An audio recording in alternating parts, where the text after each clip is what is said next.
પંચાયત સમાચાર 24માં આપનું સ્વાગત છે। ઝાલોદા વગેલા ગામે 50 વર્ષીય મહિલા પર હુમલો, વધુ એક આમ આદમી પાર્ટીના કાર્યકર રાજેશ ડામોર વિરુદ્ધ નોંધાયો ગુનો। દાહોદ જિલ્લાના ઝાલોદ તાલુકાના વગેલા ગામે રાજકીય ગરમાવો ફેલાવનારો એક બનાવ સામે આવ્યો છે, જેમાં આમ આદમી પાર્ટીના સક્રિય કાર્યકર રાજેશ ડામોર સહિત 4 ઇસમો વિરુદ્ધ એક 50 વર્ષીય મહિલા પર હુમલો કરવાનો આરોપસર ગુનો નોંધવામાં આવ્યો છે। આ ઘટના તારીખ 24મી નવેમ્બરના રોજ રાત્રિના સુમારે બની હતી, જે આરોપીઓ મહિલાના ઘરમાં ઘૂસી તેમની સાથે મારામારી કરી તેમજ અપશબ્દો ઉચ્ચારી જાનથી મારી નાખવાની ધમકી આપી હતી। આ સંદર્ભે ચાકલિયા પોલીસ મથકમાં ફરિયાદ દાખલ કરવામાં આવતા સમગ્ર જિલ્લાના રાજકારણમાં ચકચાર મચી જવા પામી છે। પોલીસ સૂત્રો દ્વારા પ્રાપ્ત માહિતી અનુસાર આ હુમલાને મૂળ કારણ થાળા ગામની યુવતીનું ગાયબ થયું છે, જે આશરે 20 દિવસ પહેલા વગેલા ગામે આવી હતી।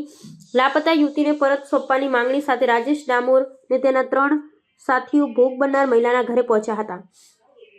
ફરિયાદમાં જણાવ્યા મુજબ મહિલાએ યુવતી મળશે તો સોંપી દઈશું તેમ કહેતા જ આરોપીઓ ઉશ્કેરાઈ ગયા હતા અને અપશબ્દો બોલી લાતો તથા ઘૂંટણ વડે મહિલાને માર માર્યો હતો। રાજકીય આગેવાનોના નામ સડવાતા આ પ્રકરણની ગંભીરતા વધી ગઈ છે। આ ગંભીર આક્ષેપોને પગલે ચાકલિયા પોલીસે આમ આદમી પાર્ટીના કાર્યકર રાજેશ ડામોર સહિત 4 આરોપીઓ વિરુદ્ધ ગુનો નોંધી કાયદેસરની કાર્યવાહી હાથ ધરી છે। આ મામલાને પગલે જિલ્લાનું રાજકીય વાતાવરણ તંગ બન્યું છે। પોલીસ દ્વારા હાલમાં આરોપીઓને ઝડપી પાડવા માટે જુદી જુદી ટુકડીઓ બનાવી સઘન શોધખોળ શરૂ કરવામાં આવી છે, તેમજ વધુ તપાસ કરી કાયદા મુજબના પગલાં ભરવાની તજવીજ હાથ ધરવામાં આવી છે।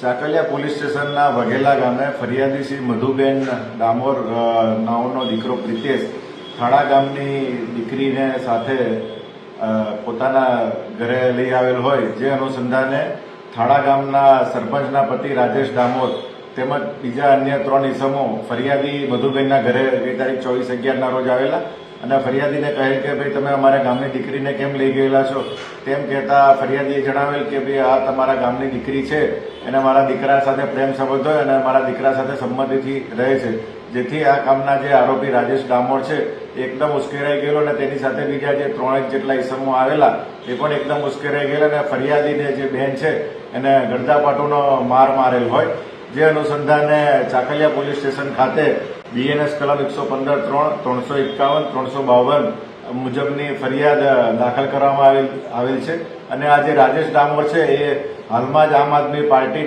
સાથે જોડાયેલો હોવાની હકીકત જાણવા મળેલ છે।